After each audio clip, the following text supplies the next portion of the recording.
Après ses premières productions réalisées entre Brazzaville et Pointe-Noire, respectivement, capitale politique et économique de la République du Congo, Parole d'expert, votre émission, le rendez-vous des intangibles du numérique, dépose ses valises à Bruxelles en Belgique, la capitale de l'Europe. Ici, nous sommes allés à la rencontre des acteurs de l'écosystème numérique européen avec lesquels nous nous sommes entretenus sur une série de questions liées au numérique. Bienvenue dans Parole d'expert.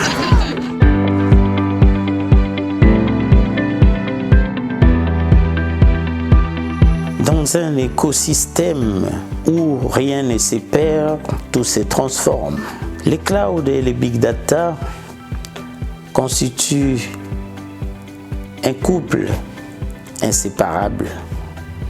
Un couple inséparable qui cristallise éventuellement l'écosystème digital.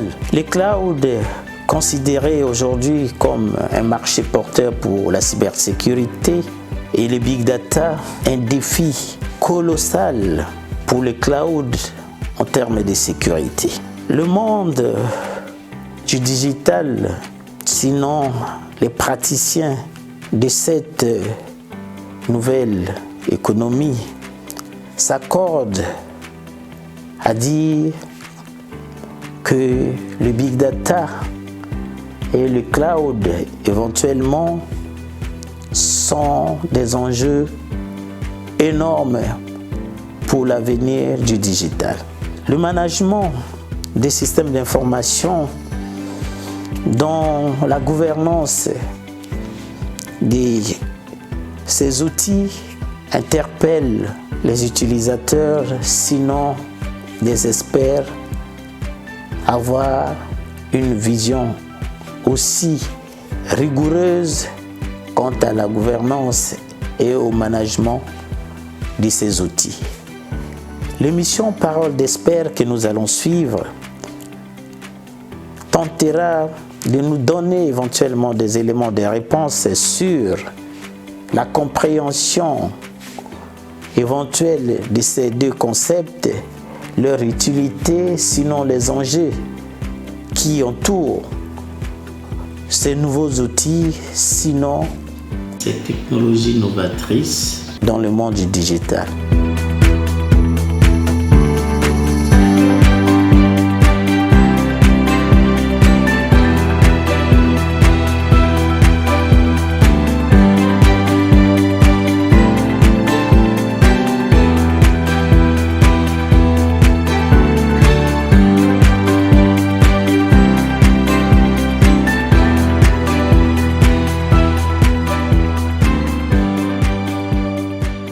Bien le bonjour à tous et à toutes et merci de suivre ce numéro de Parole d'expert en ce qui concerne sa saison 2.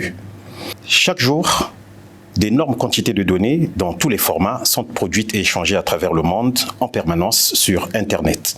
Les entreprises ne cessent de les recueillir et les stocker dans le cloud afin de les analyser pour améliorer leurs résultats et leurs performances. Ces énormes volumes exploités ou non confirment que la gestion des données est non seulement une tâche difficile mais aussi exigeante en termes de sécurité, de temps et de ressources. Elle nécessite pour ce faire une puissante infrastructure informatique pour garantir le succès de leur traitement et de leur analyse. C'est à ce moment qu'intervient le cloud, l'un des phénomènes qui vont façonner de façon durable notre société en cette ère du numérique. Le cloud et le big data, challenge pour la sécurité de données, tel est le thème de ce numéro. Et pour en discuter, nous allons recevoir Guillaume Aubert. Guillaume, bonjour. Bonjour.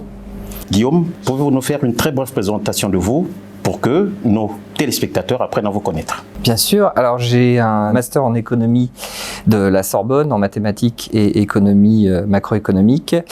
J'ai un diplôme d'ingénieur de l'EPITA que j'ai eu en 2004. J'ai travaillé aux États-Unis pour le groupe Eurocopter.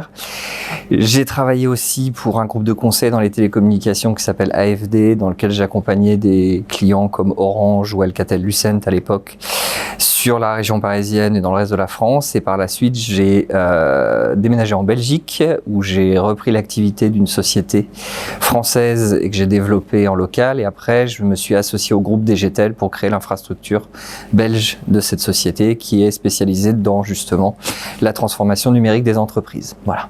Première question de cette émission, cloud et big data, ces deux mots sont utilisés deux fois à tort et à raison lorsqu'on en parle. de quoi on fait allusion précisément? Ces deux choses sont très différentes. C'est-à-dire que le cloud, c'est une infrastructure dans laquelle on va héberger les données.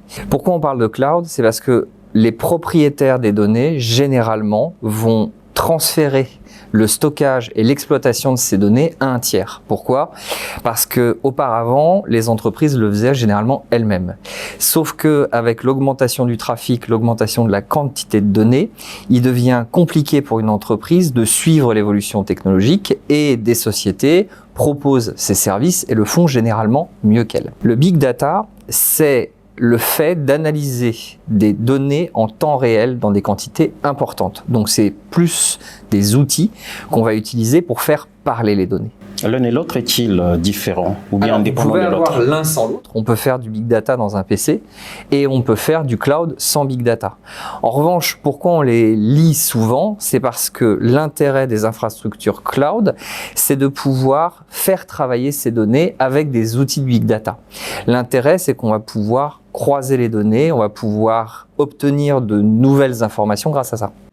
Comment applique-t-on la sécurité dans le cloud lorsque les données sont conservées autant dans des serveurs virtuels que des serveurs physiques ou bien dans des centres de données souvent localisés à l'étranger? Alors, la sécurité des données, c'est un sujet qui est très actuel parce qu'en effet, on entend beaucoup parler de fuite de données, on entend parler de hacking, de ransomware. Il faut bien comprendre une chose, la sécurité, ça se fait à plusieurs niveaux. C'est pas quelque chose qu'on va uniquement faire à un endroit. Là, pour vous donner une analogie simple, lorsque vous avez votre maison, vous pouvez mettre une porte blindée, mais si vos murs ils sont en bois tout fin, on peut rentrer par là. Et si derrière la maison, la porte est ouverte, on peut aussi rentrer par là. Donc la sécurité, c'est quelque chose qui se fait dans un ensemble. Serveur virtuel, serveur physique, globalement, c'est la même chose. Ça dépend de quel point de vue on se place. Vous, en tant que client, lorsque vous allez fabriquer un serveur dans le cloud, pour vous, il est logiquement virtuel, dans le sens où c'est pas vous qui l'avez configuré, c'est un tiers. À l'inverse, pour l'hébergeur, ce serveur est généralement physique, c'est-à-dire que c'est une machine qui existe dans laquelle il stocke vos données. Donc, ça dépend de quel point de vue on se place. Qui va faire la sécurité? Ça va être tout le monde. Ça va être les personnes qui sont à la création de la donnée. Quand vous générez des données, faut vous assurer que ces données, elles sont correctement envoyées et que personne ne les capte à ce moment-là, typiquement sur votre téléphone portable. Ça va être l'entreprise qui gère les données, qui doit s'assurer qu'elles sont étanches, c'est-à-dire que ces données ne vont pas dans des endroits qui ne sont pas prévus pour. Et ensuite, l'hébergeur, la personne qui va accueillir les données, doit aussi sécuriser. Donc, c'est quelque chose qui se fait à toutes les étapes et ça se fait aussi bien de manière physique que de manière logicielle. Dans l'environnement physique comme dans l'environnement virtuel, lorsqu'on y héberge les données pour le cas d'une entreprise ou d'une organisation, qui dans cet environnement peut y accéder? Alors, on va définir des droits. C'est-à-dire que lorsque vous travaillez à certains niveaux, vous avez différents niveaux d'autorisation pour pouvoir écrire des données, pour pouvoir les modifier, pour pouvoir les effacer et pour pouvoir les lire. Je vais vous donner un exemple très simple. Vous êtes le directeur général de l'entreprise, vous avez accès finalement à assez peu de données. Pourquoi? Parce que la plupart des données que vous allez pouvoir lire ou écrire, d'abord, elles ne vous intéressent pas, et deux, c'est pas parce que vous êtes le grand chef que vous pouvez tout lire, malheureusement. De la même manière, vous êtes quelqu'un qui produit un document, quelqu'un qui va le relire peut y apporter des modifications, mais vous pouvez dire je valide ces modifications que si je suis d'accord. Et donc, dans la hiérarchie des données, de ceux qui peuvent accéder aux données, c'est généralement l'administrateur au sein de l'entreprise qui va définir ce qu'on appelle les droits d'accès. Donc, si on comprend bien le schéma dans lequel on se trouve, ça veut dire qu'il y a un processus, mais surtout qu'il y a une définition de la hiérarchie au démarrage. Et donc, c'est le responsable de l'informatique, ou si la société est plus grande, ce qu'on peut appeler le CISO, ou la personne en charge de l'intégrité et de la sécurité des données, qui va définir qui, quoi et comment. Dans ce cas-ci, s'il faut qu'on parle des intermédiaires, les intermédiaires des hébergeurs par exemple, ont-ils accès à ces données dans le cas de l'usage abusif des données tel qu'on en parle depuis un certain temps? C'est une bonne question et c'est pas simple d'y répondre parce que ça va vraiment dépendre du contrat que vous avez avec votre hébergeur. Globalement, déjà on va se mettre d'accord sur un concept. Si c'est gratuit, c'est vous le produit. Donc si vous confiez vos données à Facebook, pour se rémunérer, Facebook va exploiter ces données. C'est logique, ils ne vous demandent rien en échange. Alors on peut ne pas être d'accord, mais c'est le contrat que vous passez avec eux. Lorsque vous êtes une entreprise, vous vous adressez à un hébergeur. En fonction du contrat qu'il va vous proposer, vous avez plusieurs façons de voir les choses. Vous pouvez avoir des données qui sont stockées dans un environnement partagé. Vous pouvez avoir des données qui sont stockées dans un espace privé, mais qui est externe à votre société, et vous avez des hébergeurs qui vous proposent de venir dans vos locaux, de bâtir une infrastructure qui vous est dédiée. À partir de là, c'est vous qui allez définir avec votre hébergeur, avec la société avec laquelle vous allez travailler, le type de données, la manière dont vous allez stocker vos données et qui y aura accès. Ce qui est important de comprendre, c'est que ça relève plus du juridique que du technique. Encore une fois, c'est le contrat qui va définir ça. D'un point de vue technique, on peut parfaitement étanchéifier les choses. C'est-à-dire qu'on peut s'assurer que vos serveurs soient exclusivement utilisés par vous. Il y a des moyens de tracer ça. Et ça, encore une fois, ça se fait avec des outils. Mais c'est votre contrat qui, au départ, fait que c'est vous qui allez choisir ou non de partager vos données et de la manière dont elles sont stockées. Au moment où on parle du vol de données et peut-être des autres risques, quels sont les risques à même de se produire qui menacent le plus nos données dans le cloud? Alors, le premier exemple, c'est le vol de données qui vous appartient. Ça peut être des numéros de carte bleue, ça peut être des papiers d'identité, mais ça peut être aussi vos photos, les photos de vacances. Enfin, quand on parle de vol de données, il faut comprendre aussi ce qu'on peut en faire. Voler un numéro de carte bleue, aujourd'hui, ça n'a pas énormément d'intérêt parce que la plupart des banques sont passées à ce qu'on appelle la double authentification. Et donc, d'un point de vue purement sécurité, moi j'ai un numéro de carte bleue, à part faire des tout petits achats sur Internet que les banques détectent immédiatement grâce aux outils qu'ils ont, globalement, il y a assez peu de risques là-dessus. La réalité, c'est que toutes les données ne se valent pas de la même manière. Vos photos de vacances, les photos de paysages, elles n'ont pas la même valeur que les secrets des codes nucléaires d'un pays. Et donc, lorsque vous créez une infrastructure de données, l'idée, c'est d'arbitrer le niveau de sécurité que vous voulez y mettre. Et vous allez avoir donc un système qui va être hybride. Vous n'êtes pas obligé de faire tout l'un ou tout l'autre. Il est tout à fait possible de décider de solutions d'architecture qui sont à la fois hébergées chez un Microsoft ou Amazon et chez vous en propre.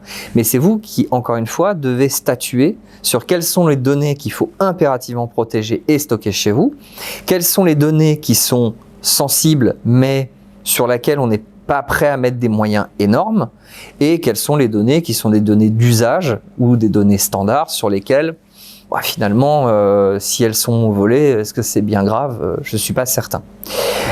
Maintenant, il faut bien comprendre une chose, c'est que plus vous allez vers l'hypersécurité, plus ça coûte cher. Et quand je dis cher, ça coûte très cher. C'est des investissements qui sont énormes. Il faut bien comprendre une chose, la sécurité, c'est des compétences qui sont rares. Ça sous-entend des gens qui, en général, ont fait soit des très bonnes études, soit qui sont extrêmement brillants, soit les deux. Et en plus, derrière, vous avez des logiciels qui sont généralement chers. C'est des infrastructures qui sont faites aux États-Unis, qui sont faites en Israël, qui sont faites par les Russes ou par les Européens. C'est des produits de très haute technologie et tout le monde n'est pas à même de configurer ce matériel.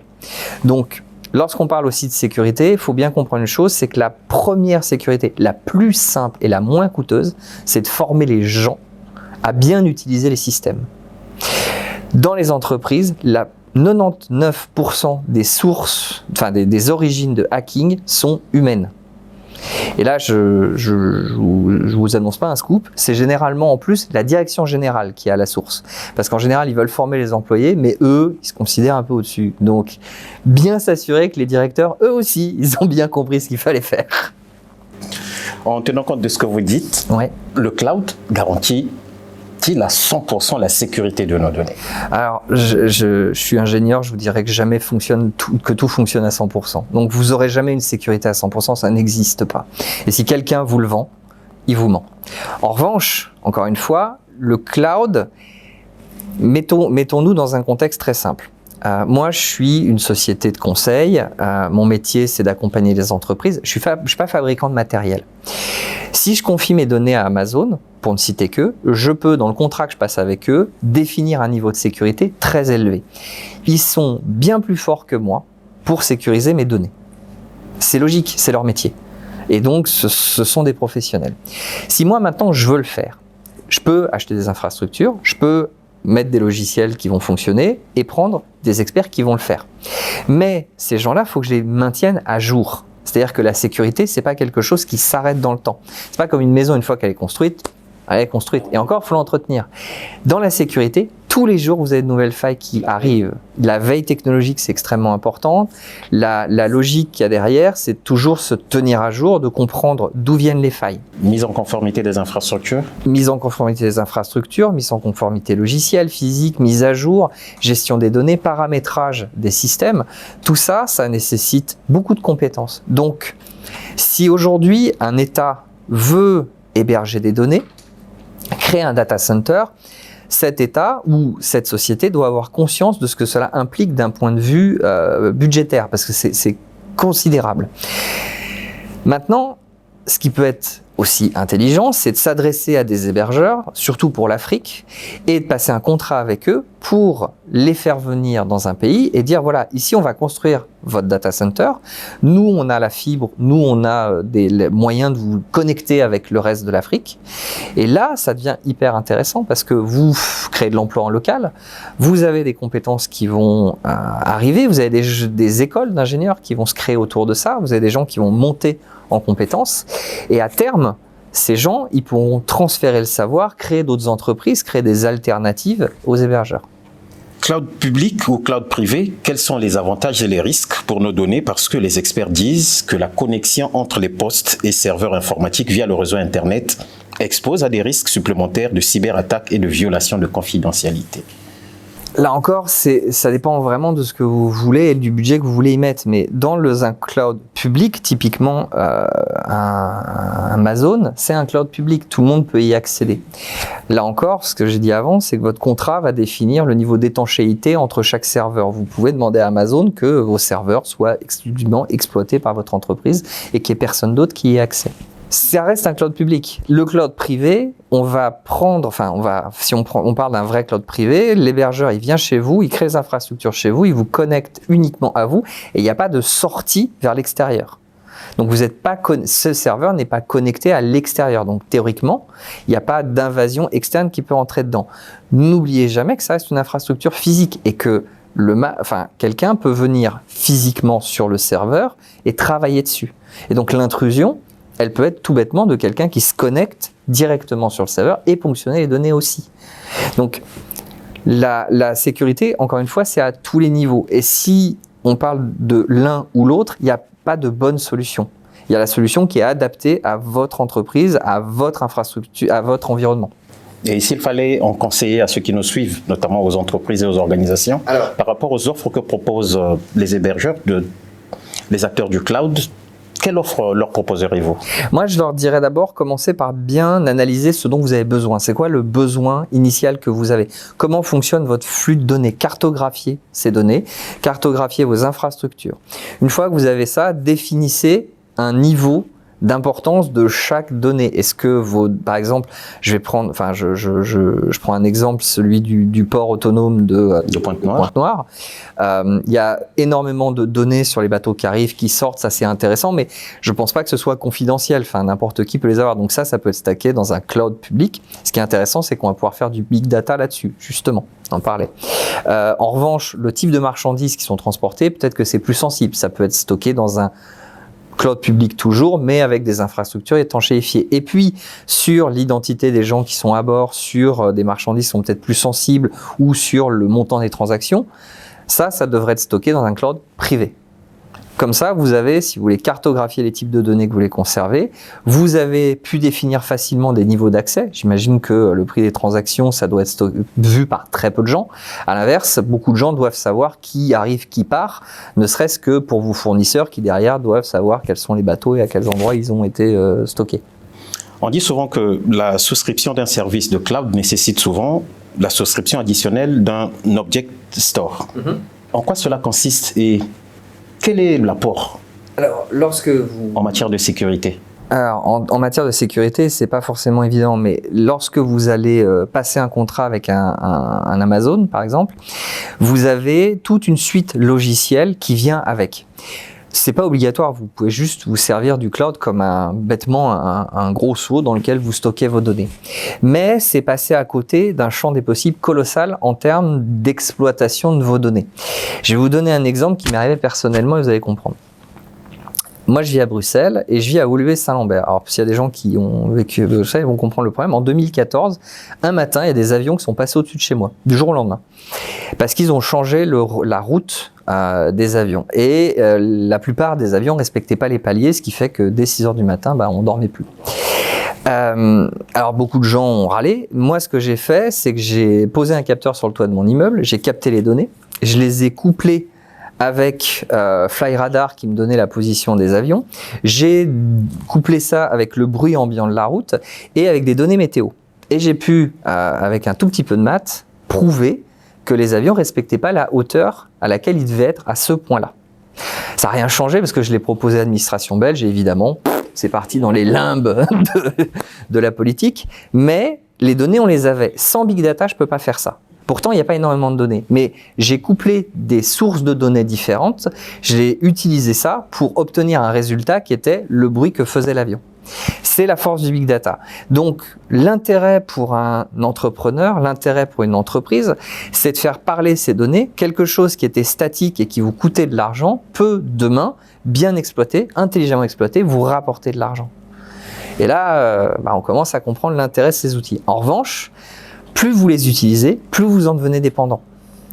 Et là, c'est un arbitrage. Et c'est vrai que les outils qui sont proposés par Microsoft, par Amazon, par OVH, par Google Platform, ce sont des outils qui sont très puissants, mais qui vous rendent dépendant. Un bon exemple, c'est les lambda dans Amazon. À partir du moment où vous les utilisez, vous allez perdre en fait une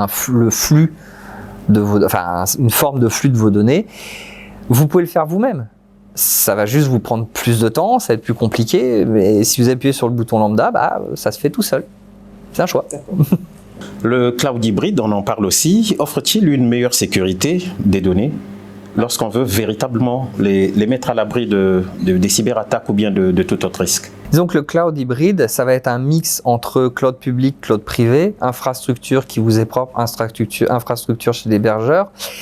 C'est pas que ça va mieux protéger vos données, c'est surtout que ça va vous permettre de limiter les coûts et d'avoir une sécurité optimum. Encore une fois, chez vous, vous ne protégez pas tout de la même manière. Votre intérieur, vous le protégez. Vos biens les plus précieux, vous les mettez au coffre. Vous n'allez pas mettre votre vaisselle. J'imagine que vous n'allez pas mettre la vaisselle dans le coffre. Bon, au moins vous avez une très belle vaisselle. Mais j'imagine que votre papier toilette, vous n'allez pas ranger là non plus. Si on vous le pique, bon, ça vous ennuie, c'est pas très grave. Donc, toutes les données ne méritent pas la même implication en sécurité. Le cloud hybride va permettre vraiment d'avoir des données qui sont correctement stockées, mais qui sont aussi plus facilement accessibles. Un cloud privé ultra sécurisé, c'est aussi beaucoup de contraintes en termes d'accès à ces données. Si vous avez besoin d'une information simple, vous n'avez pas envie de rentrer 3 mots de passe pour pouvoir y accéder et de mettre un quart d'heure pour que le VPN check bien que vous soyez avec la correcte IP. À l'inverse, quand vous devez accéder à des données qui sont stockées depuis longtemps, ça ne vous dérange pas d'attendre un petit peu. À quel moment une entreprise ou une organisation doit-elle faire le choix d'intégrer le cloud? Idéalement, dès sa construction. C'est-à-dire qu'aujourd'hui, il me semble très, très important de démarrer son activité. Et c'est une démarche à intégrer dans l'architecture de l'entreprise? Oui, mais dès le départ. C'est-à-dire que quand moi j'ai créé une entreprise, j'ai directement hébergé les infrastructures dans le cloud. Pourquoi? Parce que c'est des coûts en moins et c'est beaucoup plus simple. Je vais pouvoir me concentrer sur mon métier. Moi, mon métier, c'est le conseil. Je me concentre là-dessus. Je ne vais pas commencer à me dire, tiens, je vais monter une infrastructure, embaucher des gens pour le faire. Maintenant, vous êtes une grande entreprise qui est déjà établie et vous voulez passer au cloud. Il faut le faire, encore une fois, étape par étape. C'est un processus itératif. Ce n'est pas quelque chose qui doit être radical. Ça va prendre du temps et ça se fait étape par étape. On définit les organisations au sein de l'entreprise qui sont le plus matures pour aller vers le cloud et on commence comme ça. On teste. J'ai un de mes anciens associés qui m'a toujours dit le poison est dans l'excès. Le tout cloud n'est pas la bonne solution. Le rien cloud n'est pas la bonne solution. La solution, elle est au milieu et chaque entreprise, chaque organisation trouvera son équilibre. Le thème de cette émission, je vais le rappeler, c'est le Cloud et le Big Data Challenge pour la sécurité des données. Pouvez-vous, en quelques mots, nous rappeler ces challenges? Alors, le challenge le plus important pour moi, je pense, c'est qu'une entreprise doit sécuriser ses données parce que c'est la valeur de l'entreprise. Et donc, que ce soit pour un État, que ce soit pour une entreprise, pour une institution, les données doivent être conservées et doivent être protégées et l'accès doit y être rendu complexe pour les externes. Aujourd'hui, il y a des organisations mafieuses qui ciblent les hôpitaux, qui ciblent les écoles. En Belgique, c'est pas un secret, il y a un des hôpitaux belges qui n'a pas pu fonctionner pendant plusieurs jours parce qu'on ne pouvait plus accéder aux informations. Les dossiers médicaux des patients, c'est extrêmement sensible. Donc, l'enjeu majeur pour tout le monde, c'est que les données soient correctement hébergées par des gens qui sont compétents, avec des sociétés en qui vous avez confiance. C'est ça le véritable enjeu, c'est une relation de confiance, c'est un contrat qu'on passe avec eux, et normalement ça va bien se passer. Mais n'oubliez pas ce que j'ai dit, la première source de sécurité, c'est de former les gens à utiliser correctement les outils et à ne pas donner ses mots de passe, à ne bien comprendre comment on accède aux données et qui pourront les aider. Le social engineering, c'est le fait d'appeler quelqu'un, de se faire passer pour un grand dirigeant et de forcer la main pour obtenir des informations. Ça fonctionne malheureusement très bien. Ça, si vous ne savez pas, si vous n'avez pas appris ça, vous pouvez communiquer des données qui sont ultra sensibles à l'entreprise. À aucun moment, il y a eu accès au serveur. À aucun moment, vous avez touché à votre infrastructure. Pourtant, toutes les données, elles sont parties. Guillaume Aubert, y a-t-il une préoccupation qu'on n'a pas pu aborder dans cette émission que vous souhaiterez soulever afin que nous puissions mettre un terme à ce programme? D'abord, je vous remercie de m'avoir invité. J'espère avoir été utile. Je vous dis encore une chose, j'insisterai jamais assez sur l'accompagnement des gens, que ce soit à tout niveau, que ce soit les professionnels, que ce soit les utilisateurs, les dirigeants, les experts en sécurité. On se forme, on apprend tous les jours, c'est très important. Et surtout, bien comprendre que la donnée, c'est quelque chose qui va durer dans le temps, qui peut être reproduit quasiment à l'infini, et donc que son stockage, c'est quelque chose qui doit être fait en pleine conscience, d'avoir conscience de l'environnement dans lequel on va le mettre et qu'est-ce qu'on veut en faire. Voilà. Guillaume, merci d'avoir répondu à nos questions. Avec plaisir. Mesdames et messieurs, c'est la fin de ce numéro de Parole d'Expert. Rendez-vous la semaine prochaine pour un nouveau numéro. Merci de nous avoir suivis. Au revoir.